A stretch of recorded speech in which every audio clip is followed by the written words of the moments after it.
There's so many parallels, and we're going to go over a number of them between elite sport and elite business. Do you think it's something that the path is laid out for you to be an elite founder, or is something that you pick up along the way, and that's where the parallel shows discrepancies? Look, I don't believe that elite athletes are born elite athletes. Without the dedication, without the discipline, without the training, you'll never get there. The birth of Teampact is also the statistics that 60% of the reasons why startups will fail are people problems. You can be the best winger in the world or whatever you want, the fastest guy in the world. On your own, you will never win a game. Some people question their entire being when they receive negative feedback. How do you make it such that it's received and it doesn't alienate people? We thrive on that negative feedback because we want to know everything that's wrong. I don't want a fairy tale world. However, even in those high elite sports, everything that's good about you, bloody hell, yes, we say it. And we say it all the time. You shook my hand in a really nice way. You look at me straight in the eyes. I feel empowered every time I say hello to you. That's important. Every time I'm standing next to you on the rugby field, I trust you. I feel better.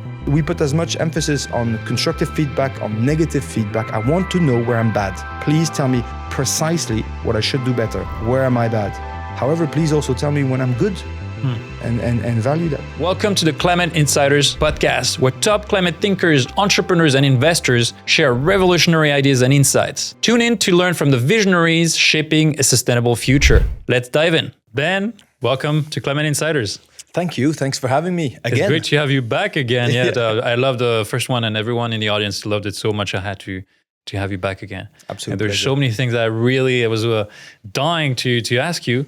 So why don't we just start from, we've already laid out what Teampact is about. I just want to reemphasize again that the whole model of Teampact Ventures is based on the fact that elite athletes and sportsmen want to get involved and either to fuel their own brand or to impact society and solve some of the most pressing issues, right? They just don't necessarily have the channels or the platforms to do it, and Teampact is one of them. Is it working though? I certainly hope so. We're definitely only at the beginning, but you forgot to mention something. They also need to feel relevant, to feel useful, to feel that they have something to transpose. And I think that's something that you want to address today. I'll be super happy to deep dive into it. Is what is there about elite performance, about sports that you can extract from it and bring it to a different field? And for me, I told you many times, the birth of Teampact is also the statistics that 60% of the reasons why startups will fail are people problems. So it's not just us, that there's a will, because athletes have got a willingness to go over and beyond the barriers that can put to them. They want to impact the world positively. Now we created a way, exactly like you said. But on top of that, we had to break an imposter syndrome about I've got nothing to offer. On both sides of the equation. Absolutely. And how can you put those guys that have outperformed in other fields at the service of elite founders, the ones that are outperforming on their own respective sectors? And the parallel is not obvious, as it showed success already. Well, look, it showed success because the bridges that I've created have been fulfilling for athletes. They're enjoying it. They are learning. They're getting better. They feel valued and they feel that they have added value. But also the founders just want more and more. So simply by demand, I think that it's working.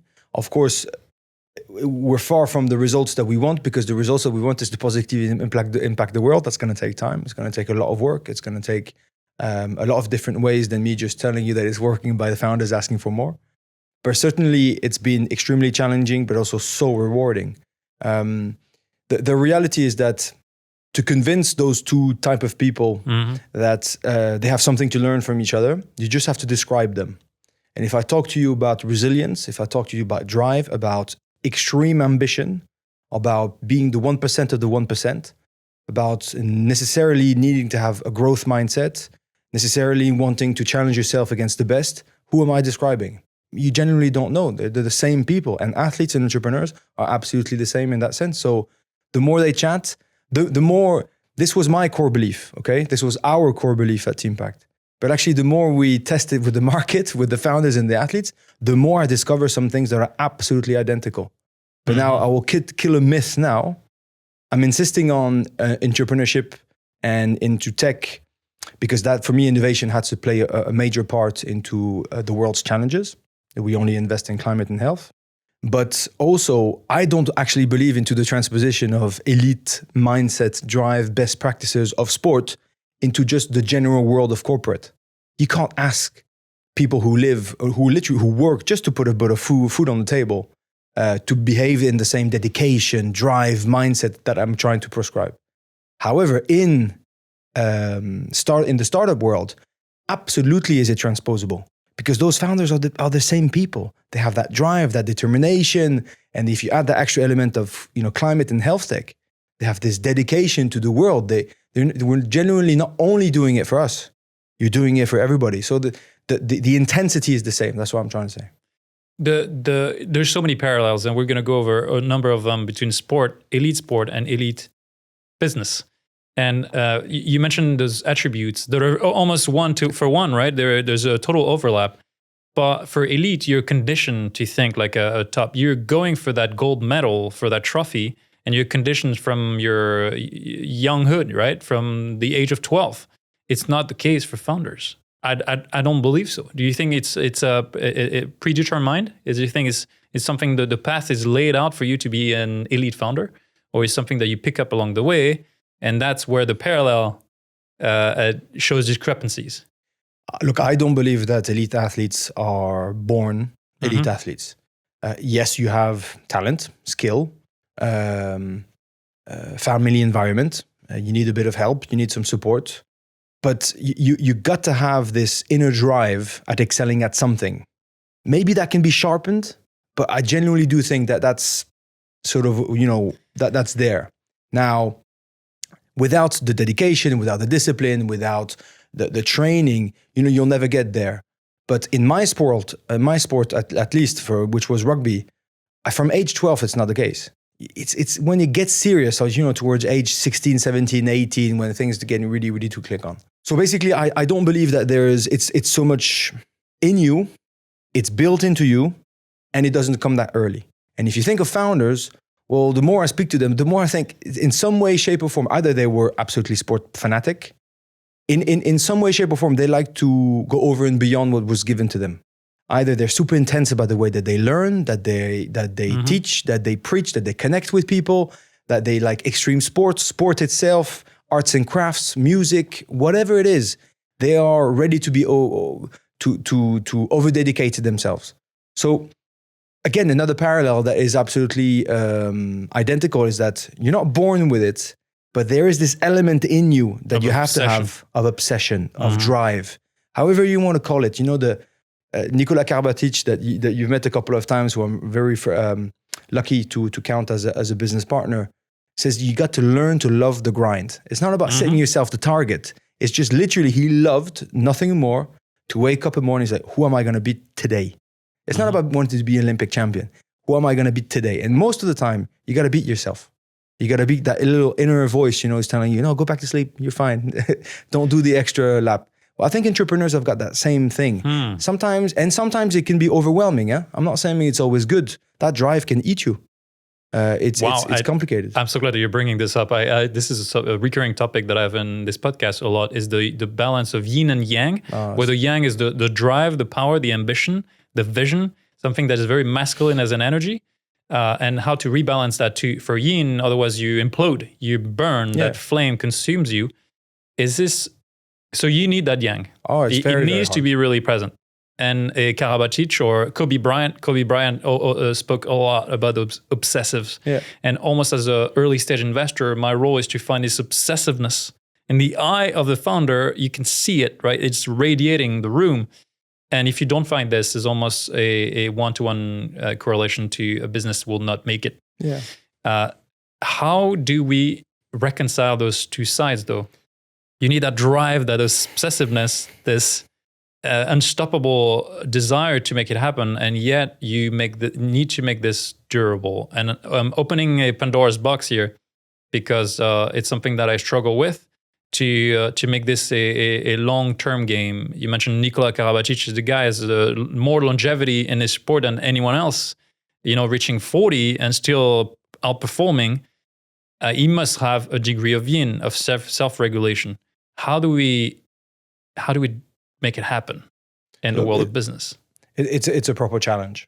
The difference between, if you count your sporting career lasting 20 years for Nicolas, but let's say 15 years or something, that could be your first entrepreneurship adventure. Except for us, it's done, right? The sporting career will last 15 years. Well, entrepreneur could take a sabbatical and then get back on the horse and get at it. And it's a never-ending cycle. Finding that balance is extremely hard. I'm not going to lie. This is just my personal vision. When I hear into the sport venture capitalists talking about the type of founders that they're looking for are extremely tunnel vision, are over dedicated, will always go over and beyond. That scares me, because even for elite athletes, it wasn't sustainable, and we're talking about 10, 15 years. So if you want to talk about 3 times that length, for me, it's undoable. Nicolas Karabatic, you will speak to him, has also taken a second rebound. The reason why he's of the longevity of his career is also his family. Is the fact that he has children, that he has put things with a hierarchy that makes sense to him. Handball, which is his sport, is obviously his number one priority. I would seriously challenge that his children are not all the way up there, and that his family environment is not all the way up there. Very often, the first thing that he does in founders that he's involved with is actually check in a little bit their energy levels. How are you feeling? Are you okay? He knows the energy that you're going to require to go over and beyond and to perform. So the first thing he'll ask you is, how are your energy levels? How's the family doing? How is your sleep? He sent guys on holidays. He's not normally investors don't rock up in a room and tell you to take a break. But he knows the energy levels that are going to be required. So that's what he pushes on that aspect. You mentioned Kobe Bryant. Kobe Bryant was extremely family orientated, constantly talking about the importance of his girls and, fighting for female, not empowerment, but, sort of giving a chance to girls at anything and, never letting them have a fixed mindset. So that intensity needs to be fueled by something. When you're young and you're full of energy and you think there's not going to be a tomorrow, so you just, empty the tank, it works. It genuinely does work. And it works in sports too. But for me, longevity will come with a proper balance. So you need the yin and the yang, like you said. Right. You need the ability sometimes to say, if I don't take a week break, well, not only will I break, but my company will break. And it's just not good for me. You're going to need that balance to sustain that performance. And to do that, you're going to have to be extremely self-aware. You're going to have to consider that vulnerability can be a strength. It takes a lot of courage to say that you're not able to continue, that you might not be strong enough to continue just now, and to admit it, to people. But that family support, that right environment around you, filtering whose opinion matters, that's a tricky one. Right. And it's funny because, if we were to go back to the world of sport, we often see outperformers in the wrong environment underperform as well. And so it's a very, very, and we set it on the side of they just don't have the drive anymore. I don't think it's an absence of drive. I think it's just the nurturing and caring environment that enables the outperformance. And I'll be curious to know from your side, once you transition from the world of athletes, professional sport, to the business world, it's completely different rules. As this drive, is the drive still there? The flame, the fire, does that still consume you from within? And how do you regulate that now? Looking to make smart investments in climate tech? Subscribe to the Saturday Climate Insider newsletter. Every Saturday, I'll send you one actionable tip to navigate the climate tech investment landscape. Join over 3,500 investors who are already gaining exclusive insights and strategies. Subscribe today. Ambition can be a curse. Mm-hmm. It's a tough one to handle. I've faced my demons and I accept them. Right? I want to do the best I possibly can. It comes with a lot of pressure. It comes with a lot of potential failure. Then you're going to have, it's easy never to fail if you never push for the moon, right? If you have very small targets, it's easy never to fail. So yes, transitioning for me, the fire was absolutely there. But the fire, even towards the end of my career, was already shifting me towards what I wanted to do later. Be a good example. Lead by example. Show and my wife gave me the best compliment at the end. My wife doesn't really like rugby at all. She never really came. I told you this story that when we first met in England, I left her tickets for every game, and every time I would get a text, she was never there. But she's like, "Yeah, well done, it was good." And 2 years later, she came to into Leicester Tigers, Welford Road, which was a stadium in England, And she's, oh, this stadium is really beautiful. For my first time here, I'm really loving it. So what do you mean your first time here? Every day or every game that I left her tickets, she would just give them to her flatmates and then just look on internet for the results. So that's how much she loves rugby. And right? one day she showed up and was like, I thought you were a football player. Well, she was very disappointed then because I'm very shit as a football. But towards the end of my career, she said, look, well done for everything you've done. You've always reached for the stars, but you always made sure that you took people with you. So there was this idea of, I need to give back to my team. I need to bring people with me. And then my people is my family. And that's why it sort of pushed me in my new career and my new life. It is a transition of field, but the fire is the same. How can I impact positively people around me? How can I be a good example for my girls? How can I thrive to be the best version of myself? So yes, there was a change, but actually the fire does change even inside you. I'm so grateful you're mentioning this because it sounds trite, but at the same time, it's very deep. And a lot of people in their 20s and 30s that do not have families, they think that they just need to press the gas pedal all the way to burnout to make it happen because they're playing catch up or they're comparing themselves to their idols, their role models that have seemed to have succeeded all on their own. If you look at a Kylian Mbappe, for example, those guys, they always are on the cover alone, right, of the magazine. We never show the environment. And it's important for people to speak up. And I would even say that this is probably why, and going back to the Teampact, you managed to convince those top athletes towards the end of their career, when their value system is starting to shift a little bit from total performance to, now I want to give back. That is the prime moment to help them tip into something that can be impactful in different ways.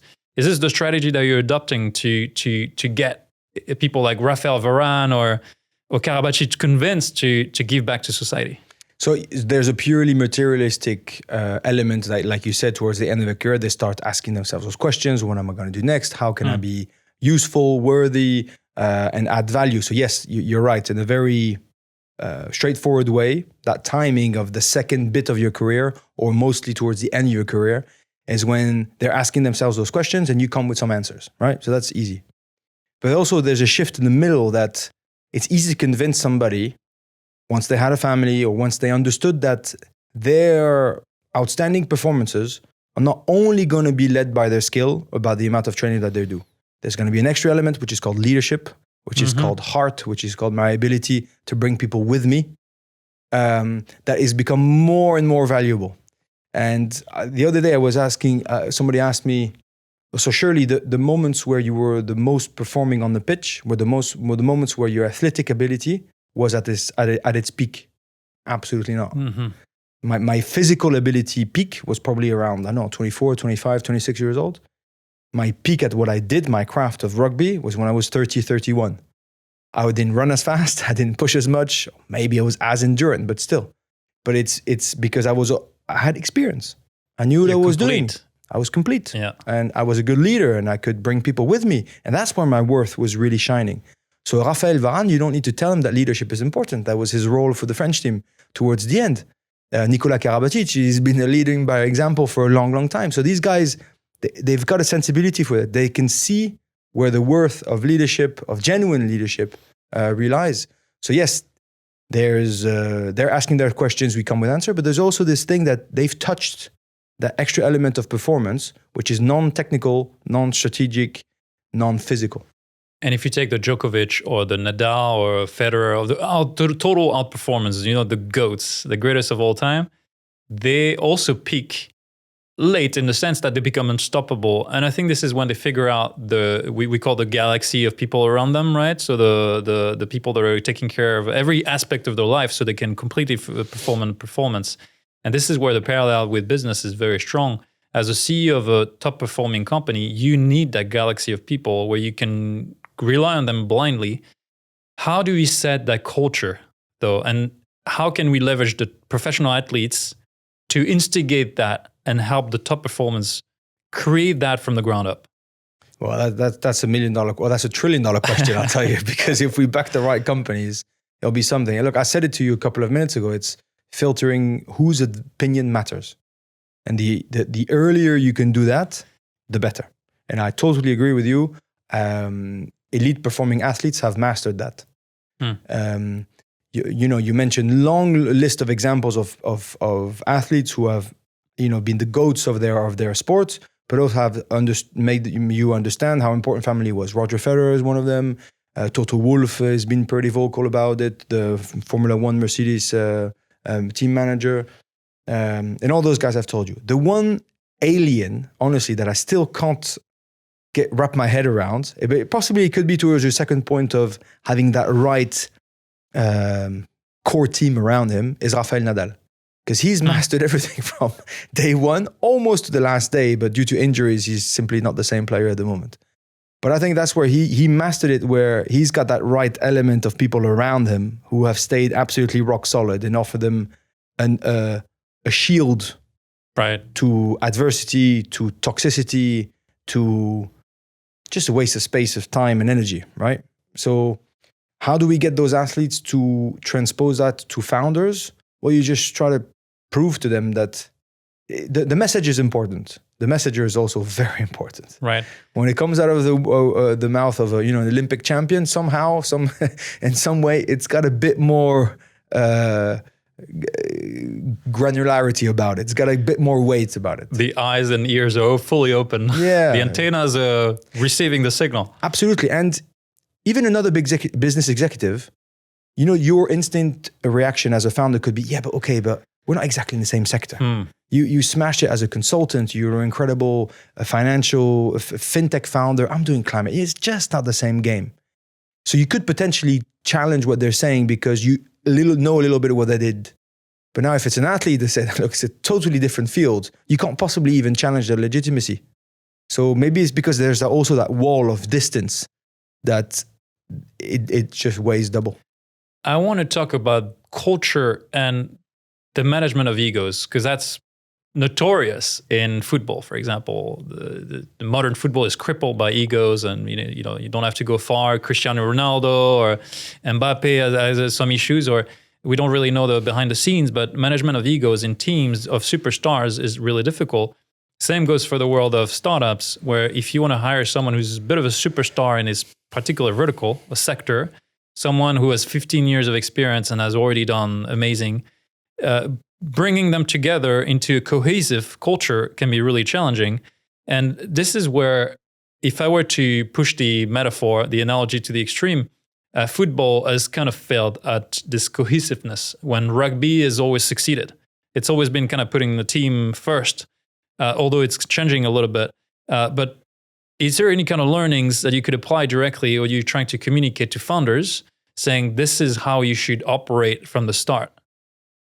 So look, football is not perfect, but for me, it's not the devil. The French team who won the World Cup in 1998 were sensational. I made some drastic decisions, not including Eric Cantona, for instance, because there was too much ego here, too much here. So they put the team chemistry right at the core of everything they did. I think Man United under Sir Alex Ferguson has produced a ton of content and frameworks about how they did things. And clearly those absolute superstars were held in pretty tight, right?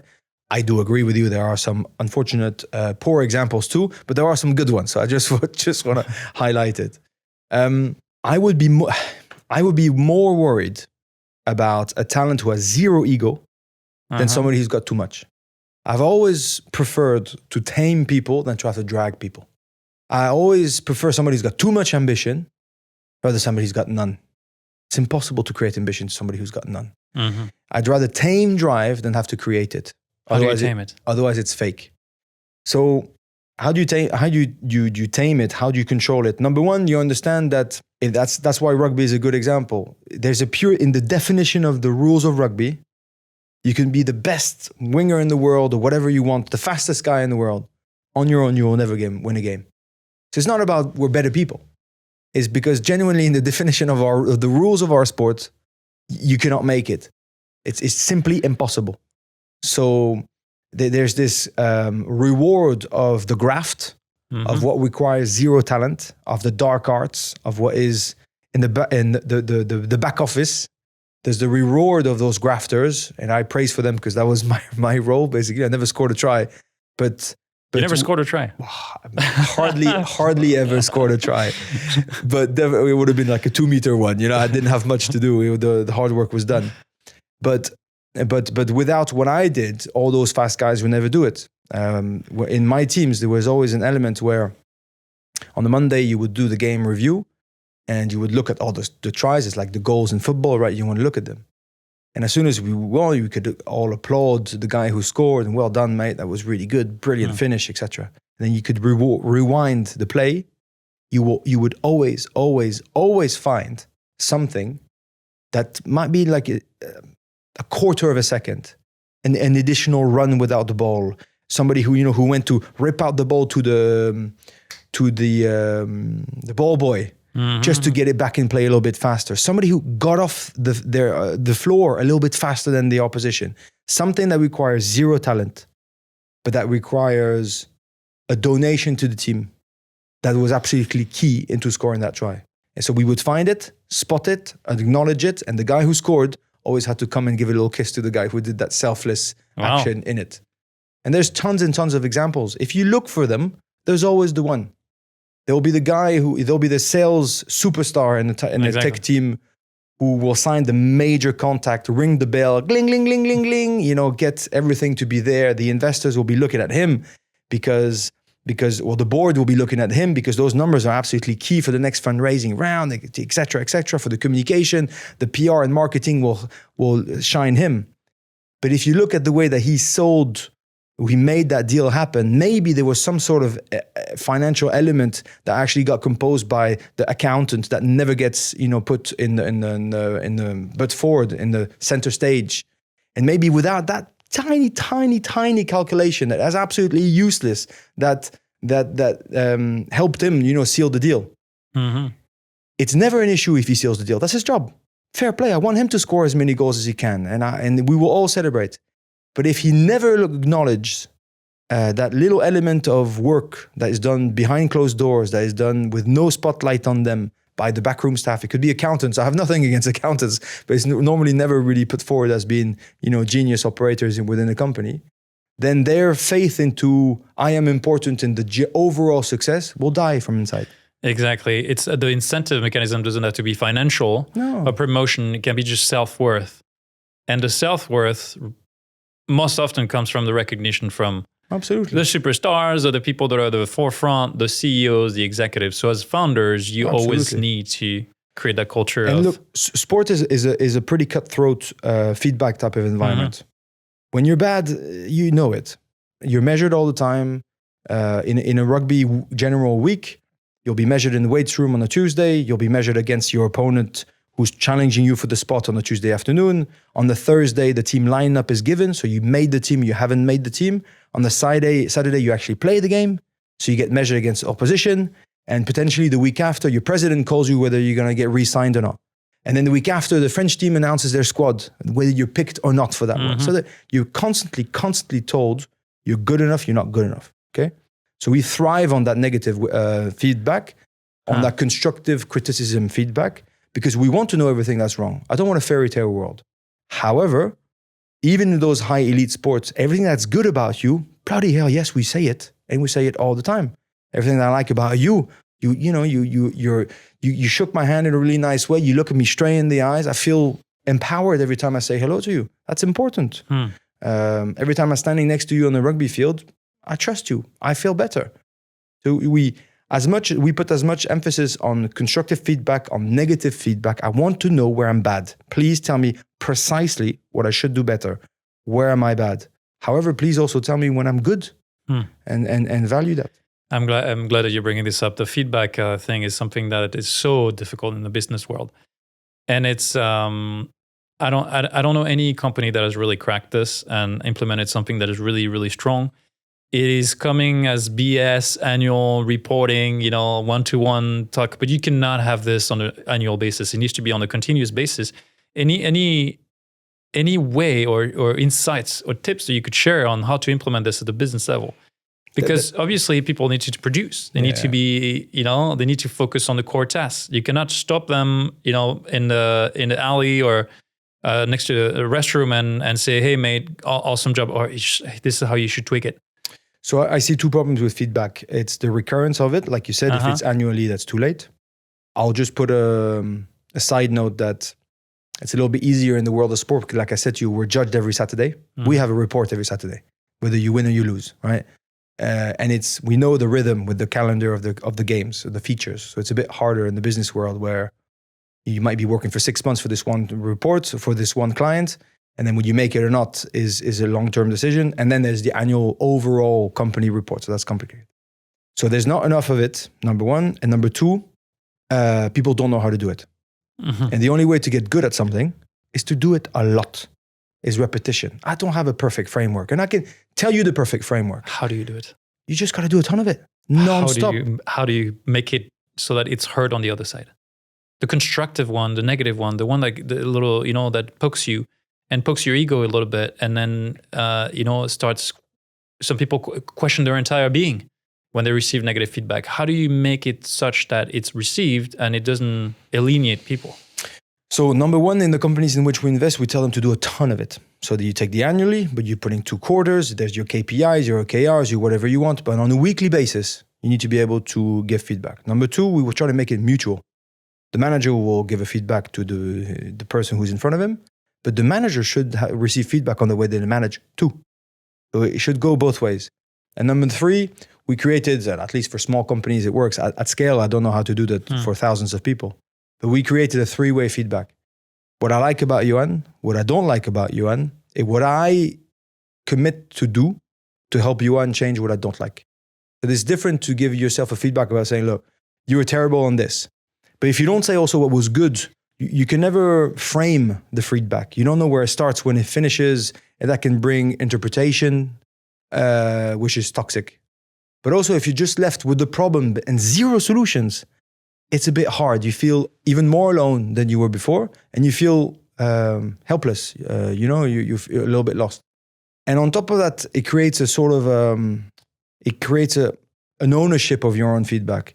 If not only did I take the time to frame what I'm trying to tell you with the good and the bad, but also I'm going to take even more time to help you out. I'm going to take a little bit of my time to tell you this is what I'm going to do to try to help you out perform better, then you genuinely embody that without you, you're just a piece of the chain, right? We're all interlinked.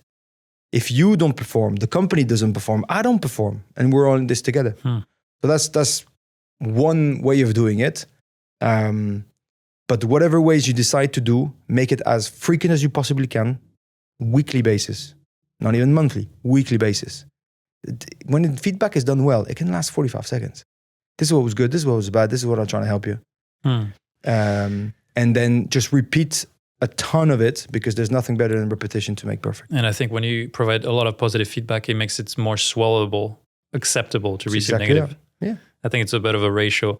And it's also empathy. And that's a great segue to my next topic, which is the involvement of women in the equation. And if you look at sports, there's really not that many sports where there's a fusion, right? A combination of male and female sport. And I would say, with a few exceptions like tennis, clearly women's sport is never going to be, or has never been erected as prestigious and recognized as male sport. Unfortunately, it is the same in the business world. And we need to crack this. I wonder if we should crack this in this world of sports first and then implement that in the world of business. I would hope that it would be the opposite, so that we don't have to wait for decades. How do we make it happen? I mean, there's so many touch points here. Since we're talking about empathy and feedback, I find that women do this more naturally. It's more, native to them to provide feedback, to ring a colleague and say, "Hey, that was fantastic. This is really great." I think, or just talk and just provide a good ear. How do we create a culture that really is based on metrics that are very masculine, is delivering performance metrics, very dry metrics, but making it very human as well, where there's no clear outcome from it that can be measurable. Enjoying the podcast? Make sure you don't miss an episode by subscribing to our YouTube channel. Click the subscribe button now and stay updated with the latest in climate innovation. That's another $1 trillion question. It's a tough one. Sport has got no right to try to say that they're doing this better. It's not true. Overall, I'm quite optimistic about the general change in sport and in the world genuinely over the last 10 years, maybe even 5 years. I think the pandemic sort of clicked something in us. There's a bit more to life than just our day-to-day, that we need to pursue for more, that we need to, let's reshuffle the cards a little bit. Okay, maybe there was a bit of a sparkle in everybody's minds, or at least in in Europe, where you and I live and connect. And it happened in sports too. I think women's football is absolutely killing it in the UK. Women's rugby in France and the UK is increasing. I don't even know the numbers, but I mean, we're talking doubling the amount of attendees at every game, every time, and they break record after record. And I think the reason why they're doing it well, which hopefully can be transposed into the real world of business, is that they're not trying to copy male sport. You don't go watch, you don't have to be a rugby, you don't have to go watch a women's rugby game to try to find exactly the same thing that you watch on a men's game. It's slightly different, but a lot of it is better. Some of it is worse, yes. If you're trying to, you will never compare physical ability purely on the speed at which they run to the power that they're ready to deploy in the scrum. You never try to compete on that. However, it's a lot more open game. There's a lot more uncertainty. It's breathable. It's more understandable because the rucks are a little bit less contested. Genuinely nicer to watch at some bits. The bad rugby is terrible to watch. International, high-level, World Cup level of men's rugby is sensational. Bad rugby who tries to copy it with the less skill is the same. So women's rugby is really seeds something. I think women's football is really doing the same thing. Women's tennis has been killing it for years in that sense. You just don't go and see exactly the same skill, but it's very complementary. So I hope that in the world of business, you can try to do the same thing. Bring leaders with just slightly different attributes. Bring diversity, not to tick boxes, but diversity for me brings what makes you different in an idea of collective performance. To do that, you need to be very self-aware. You need to know what makes you different. And then you need to be able to bring it to the team. So we're not there yet, but I'm optimistic about the direction that both sport a little bit earlier and the real world has taken. And that will always come by having some examples that you can refer to. It will take also about people, having a bit of an electroshock sometimes and just realizing that they could do things better. It's very much linked to mental health, to vulnerability, to a different type of leadership prevailing. And I'm generally optimistic about the things that I'm seeing at the moment. Another topic also, the parallel is quite obvious, is the relationship to money. And this is also a big taboo in the world of business.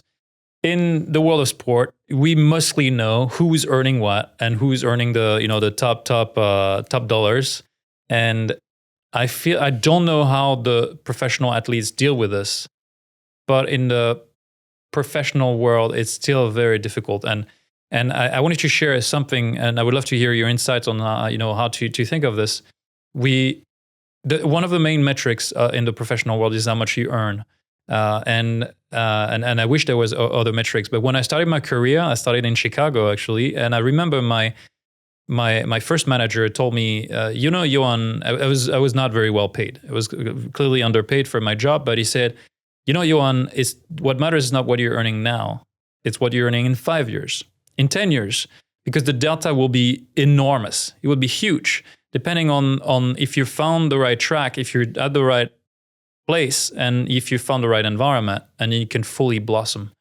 And I didn't really comprehend it at the time. So now my feedback to people that are in their 20s or early 30s, once you know that you're in the right place, things will start falling into place. And then the metric of success, which is revenue and income, will just go astronomical. It's almost that you place yourself in a place of abundance and it starts rushing at you. I don't know if you've witnessed the same thing, both in sports as in business. To do the right things, and the scoreboard will take care of itself. This bit, that the idea that what you call luck, what you call, oh my God, he's so lucky because he just signed this major promotion. Well, we call a preparation that meets an opportunity. You just got to be ready to seize it whenever it comes. But sport is not perfect for the financial element. I think the US has always been very much leading the way in that sense. You can see all those NFL documentaries that when they get signed, the rookies need to come, they sing a song, they have a bit of an initiation about it, yes, and then they have to announce their signing bonus. And the higher the signing bonus, the more they get cheered on by their friends. Well done. Congratulations. We hope you milk the franchise dry. The franchise, you milk them dry. Well done. In Europe, it's not the case. No. And the less transparency there is, the more paranoia, but also the more lies there are. And if you think that employees like players don't speak about it in the changing rooms, you're a fool. But if you think that we're geniuses with numbers, you're also a fool. So guys will be talking before tax, after tax, per year, per month. So you hear those astronomical numbers that make absolutely zero sense. And I really wish that during my career, we could have been a lot more open about it, a little bit like they do in the US. And this is probably not the only thing, but one major thing that I'm trying to bring, that I would have brought from the world of the startup techs that I mingle with now into the world of sport, is full transparency on the wedges. And there's one company that we invested in that does it. It's Alan. Mm-hmm. And Alan, who's a digital health insurance in France, doing incredibly well, have a policy of absolute full transparency, which is complicated. Huh? If you get recruited in Alan, exactly, then you can have a look at all your interview feedback of you during your process. So if there's one guy, Johan says, Benjamin wasn't really nice and his face look weird, I don't see myself working for him. You might be working with that guy a couple of weeks later down the line. But they also do it for salaries. An intern at Alan can have access to the full salary list, including bonuses. Wow. From first employee to co-founders. So there'll never be a question of, but I've heard that. No, it's all written down. True. And there's not even so there's no question. The conversation at the pub is, hey, I didn't receive as much as X or Y. Yeah. And actually, I would even argue that some people say, well, what about recruitment? If you want to recruit a superstar, someone that transfers over from a competitor or another, once you bump up the bonus structures to help incentivize, I would actually think the opposite, meaning if everyone is transparent and then there's no way to negotiate, so to put yourself, up a little bit in that ladder, then conversation's over. It's super hard. There's this good, I can't remember their name. I need to find you the name now. There was this good software company in France that created a software to literally decide, depending on your experience, your skill, your profile, your age, etc., your salary. So there was no conversation. It's like, look, I'm going to putting all my database. I'm going to decide, depending on the market, on who's paying what, where, your geography, your experience, but this is how much you're going to get paid. And then every identical job titles will get paid the same. And if you recruited somebody and you had to break a little bit the mold for the sake of saying, we really need this particular person, then everybody with the same job title will automatically get bumped up. Wow. There's no perfect way of doing it because sometimes you do have to break a mold. But that's pretty sweet though. Imagine you receive a Tuesday email saying, hey, you just got increased by 5K. It's pretty sweet. The reality is that sometimes you need to break the rule and you need to just go over and beyond for what the company needs rather than making it absolutely fair and square. But if you're not transparent with it, that's when people will just take on that news and make it their own and adapt the numbers and change the reasons why. Right. So I think for me, the only way forward is to be fully transparent. Couldn't agree more. Now let's talk about the role of media, content, PR, the whole thing that world athletes are very attuned to. This is omnipresent now. And building a personal brand is increasingly more important in the world of business, be it founders, investors, anyone these days. You have decided to start your own podcast. I would love you to explain why. What's the rationale behind it? What's the why? And what are you trying to accomplish with it? Well, thank you for asking me the question and giving me your platform. It's very kind of you. Look, I'm very lucky in what I do that I'm constantly meeting some extraordinary people. Investors, athletes, entrepreneurs, founders. And that similarity of traits that I'm trying to extract frameworks out of that we've been speaking about for the last couple of minutes absolutely fascinates me. but I also want to share it with a wider audience. It is such a unique strength that we have, is the strength of our community. So I've decided to launch my podcast so that my conversations are not only for me, but I can share them with our global community. I can share them with the rest of people, because I feel that all the guests that I'm lucky enough to have are leading by example in some way. And they are leading by example also by, look, they're all overachievers for sure. Mm-hmm. But I'm trying to dig really, really deep into their moments of struggle, about when it wasn't all so shiny, about, Eric Courtet, who, everybody only remembers the number that he sold La Redoute to Galeries Lafayette for 1.2 billion euros. But never really said that when he got death threats, at the beginning, that he almost went bankrupt 3 times. You always hear those entrepreneurs, and I find that fascinating, that have, flooded a company and everything's amazing, tech success, and then you scratch a little bit, and 4 times consecutively in funding rounds, they had 6 more days of money on the bank account. You're seriously sweating there. Huh? If it's 7th day and the check is not written, you're putting the key sous le tapis. You're done. Yeah. So I like to find those moments of struggle. I like to find elite performers explain how they're like all normal human beings. How Novak Djokovic said, there's this idea that elite athletes are robots. Mm-hmm. He's untouchable by pressure. Novak Djokovic tells you, do you think I'm untouchable about pressure? There was this good article about him a couple of weeks ago. Like, mate, when I win, I want to scream how happy I am. When I lose a point, I want to break my racket, throw it in the face of the ref, just lose my mind. What I'm really, really good at is that I express this happiness or this anger, but I go back faster than anybody else at ground zero. So it's not that they're untouched. It's that he goes faster than anybody else back to his relatively normal state. So that's what I'm interested about. I want to see those investors who are scared. I want to hear about entrepreneurs who had real problems. I want to hear about elite athlete performers who had to go absolutely through adversity, who had to keep grinding, who had to keep at it. That's the type of mindset that I want to find. So I called it the grind game. The grind game. Not particularly inspiring, but that's what it is. And I want to dig and try to extract maximum lessons for a wider audience. So that it's not only for my benefit. And I'm very glad that you're doing this, because first of all, it's putting the spotlight on the grind, which is not the butterflies and rainbows, but the struggle. It is a struggle, the real. I would say 80-90% of it is struggle. But also the fact that even though Teampact is in the venture capital scene and you're doing investment, most of the content these days, it's changing, but it's very dry. It's very businessy. On LinkedIn, we used to have, hey, I'm so proud of X, or I'm so pumped about Y.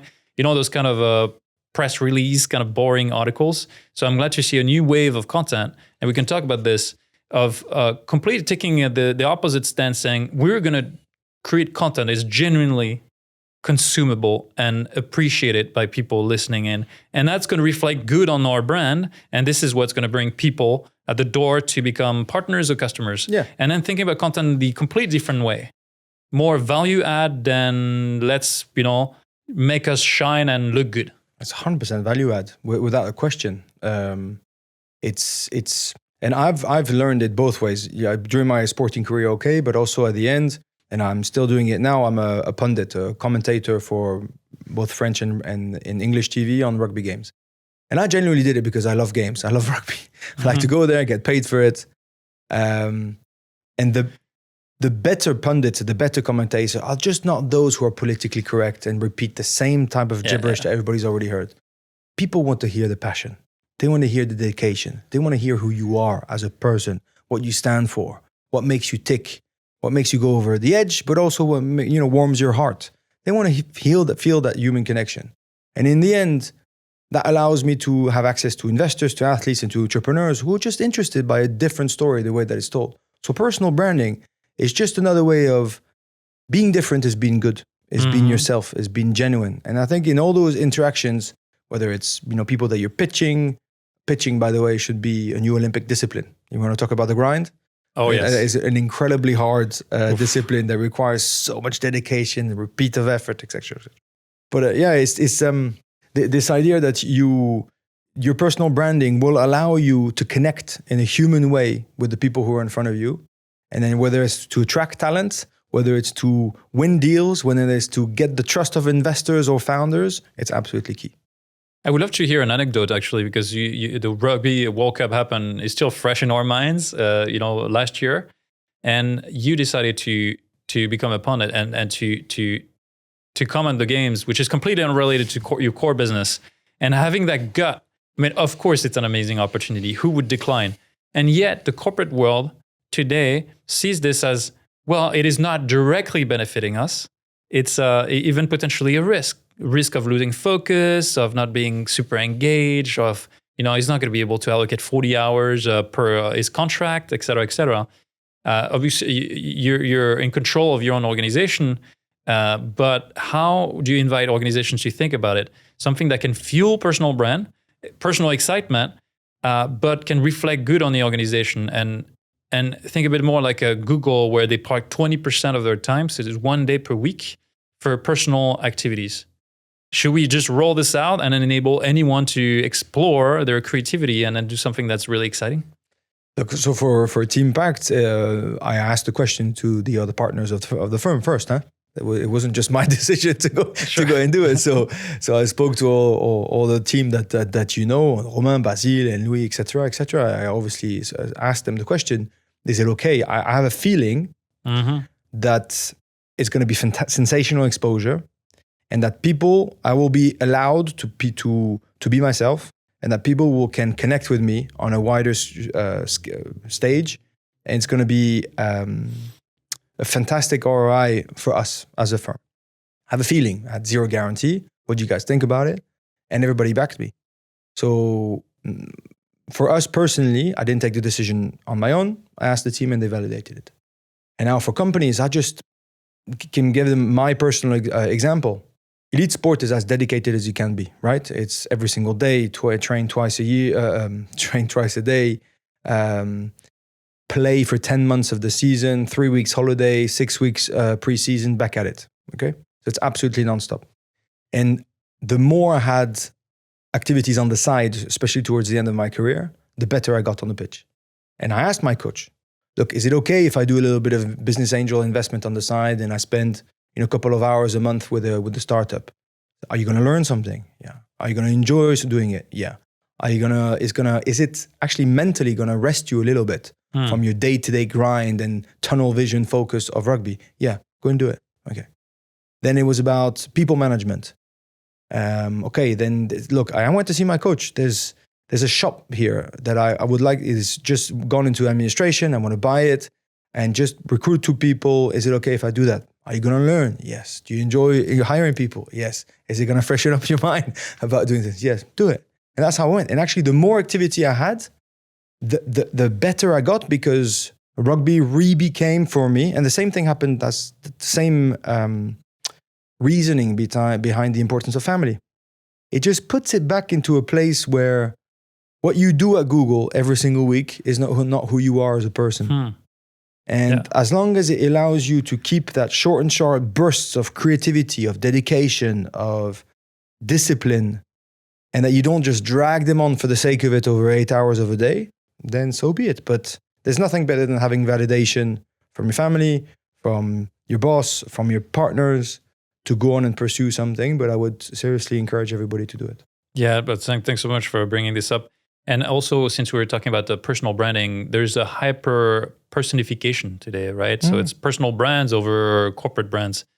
Do you recommend people that are all kind of trying to test out their content strategy to emphasize on the personal branding? So I don't know how you manage it at Teampact, and you see it, all the founders do it, where it's about the CEO's brand, it's about the CFO's brand, it's about the chief of partnerships brand, and that elevates the collective brand. Or it's more tricky than it sounds? Well, it's tricky because your individual brand should never overcome, the team brand. It's the same idea that you're going to score the try, or you've, thrown your head first into a ruck, which requires zero talent. That was a key element of the try being scored. But as long as you don't let your ego and your drive overcome what actually matters, my self-fulfillment over the company or the team's fulfillment, then I think it's a fantastic weapon. It's a sensational weapon. I can't tell you that I know everything about the world of business. I literally really jumped into it only 4 years ago. But from what I've seen, and this is just my view, I'm not saying it's the Bible, people don't want to hear exactly the same story on and on again. People are genuinely relatively bored. Right. And in the world that is shaken up now, where people want to take action, want to move forward, they need to connect with who they are in front of them. They need to connect to a human being who they can almost feel the pulse from. I know this guy means the business, or this woman means the business, because I can see it in her eyes. I know her as a person. So I trust her as a person. And I want to go over and beyond into this adventure. We're never going to take a risk if we always speak to the same black and white pieces of paper and screens. So personal branding is a tool, as long as it doesn't go too far, and as long as it doesn't become the number one objective. And then people are bored. They just want to connect on the human level. Right. And to connect, you got to show who you are. Bringing more humanity. And so I'm glad that you're launching the grind game. To interview some of the top names. I'm super grateful to you for allocating so much energy to it, because it is a grind to do a podcast. And to finish on a light note, we're in Olympics year, and the Olympics this year are happening in Paris. I cannot help, as a passionate of sport and as a Frenchman, to notice that from the outside, we don't hear much about it. I just don't know if there is a deficit of marketing or advertising of this. If you read the French news, that's all you hear about, not necessarily for the right reasons. I wonder if we're in an era where people are getting bored about it. It's kind of rinse and repeat, Olympics this, Olympics that, World Cup, and people are disconnecting from those global sport events, or if there's something more to it. I certainly hope not. It's a sensational event where, don't forget that you can't compare a football World Cup, an NFL Super Bowl, even a rugby World Cup for the sake of it, with the Olympics. You're talking about people who grind for 4, 8, 12 years, extremely limited financial support for a potentially maybe a medal somewhere to represent proudly the country. One day I was lucky enough to speak to some wrestlers, Luke Greco-Roman, I don't know, that's like Greco-Roman wrestling, I don't know. And we had 2 sensational brothers, les frères Guénaud in France, who won gold, and the one who won dropped a couple of kilograms, not to be in the same level as his brother, starved himself basically for weeks, to ended up dropping weight and winning silver in a different category. An Olympic gold at wrestling gets you 10,000 euros from the French government. Right. That's it. And a thank you. Yeah. So there are people who are athletes, men, women, who are outstanding at the grind, at dedicating themselves to a craft. You got to reward. It's not the football World Cup. It's not a rugby World Cup. It's not the Super Bowl. It's got nothing to do with marketing and financial performance and commercial side of sport. It's the beauty of the Olympics, of a multitude of different disciplines. And I literally adore it. And then if you push it a little bit further, if you want to talk about the Paralympics, then holy smoke, we're getting to a whole different dimension of why sport is beautiful, why sport should be a part of who we are as a human race, rather than just being a good thing to have. It's not nice to have. It's absolutely essential to the way that we can communicate, that we can reward different skills, that we can see the world in different ways, that we can give hope to people who have absolutely none after they had tragic circumstances or life circumstances. So I hope that people are going to hear about it more, but certainly I hope that people are going to get inspired by those amazing athletes that are there. Because there are sports that I've never heard of. There are Olympic disciplines that can sound pretty boring, but when you look at what they do, you will fall off your chair. So let's hope it's a success. And it's not just because it's in Paris, but I agree with you. We don't hear about it enough. Maybe because it's a world where there's always more everywhere, every day at everything. Saturation of news But I think the saturation of news, there should be a proper hierarchy of what is newsworthy. And the Olympics should always be newsworthy. Not so much, influence. Well, that's the next challenge that we're going to tackle. But first, let's focus on venture capital. Founding companies that are really outperforming out there and solving some of the most pressing issues. And let's all enjoy the Olympics together. Sounds fantastic. Thank you so much, Ben, for coming on Climate Insiders. Pleasure. It's been a delight. Ciao, ciao. Ciao. Ready to make a substantial impact on our planet's future? Join the Climate Insiders community today. We are a group of investors committed to supporting all moonshot startups that are tackling climate change head-on. Become part of a new generation of climate investors and help us create a sustainable future. Visit climateinsiders.com to join now.